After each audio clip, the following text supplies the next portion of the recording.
অনাস্থা ভোটে হেরে পদ খোয়ালেন নদিয়া জেলা পরিষদের সভাধিপতি। নদিয়া জেলা পরিষদের সভাধিপতির পদ খোয়ালেন মহুয়া মৈত্র ঘনিষ্ঠ তৃণমূল নেত্রী। সভাধিপতি পদ খোয়ালেন মহুয়া মৈত্র ঘনিষ্ঠ তারান্নুম সুলতানা মীর। অনাস্থা ভোটে সভাধিপতিকে সরানোর পক্ষে ভোট পড়ে 31, আর উপস্থিত থাকা তৃণমূলের 31 জন সদস্যই মহুয়া মৈত্র ঘনিষ্ঠ নেত্রীর বিরুদ্ধে ভোট দেন। আর ভোটদানে বিরত ছিলেন বিজেপি সদস্যরা। 15ই জুন তারান্নুম সুলতানা মীরের বিরুদ্ধে অনাস্থা প্রস্তাব আনা হয়। মানুষ সবসময় শ্রদ্ধা করে নমনীয়তাকে, মানুষ সবসময় শ্রদ্ধা করে ভালোবাসাকে, মানুষ সবসময় শ্রদ্ধা করে মানুষের পাশে দাঁড়ানো।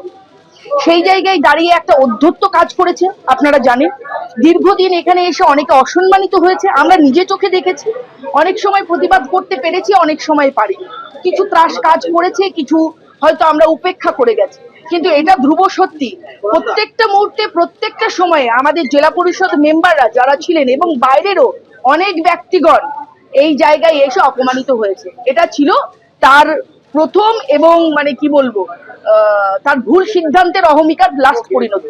এটা তৃণমূলের বিরুদ্ধে, তৃণমূলের অনাস্থা নয়, এটা একটা স্বৈরাচারী একটা সভাধিপতির বিরুদ্ধে, যারা কোনোদিন যিনি মেম্বারদের কোনোদিন সম্মান দেননি, যিনি মেম্বারদের যে সম্মান কোনোদিন দেননি, সেই জন্য আমাদের অনাস্থা।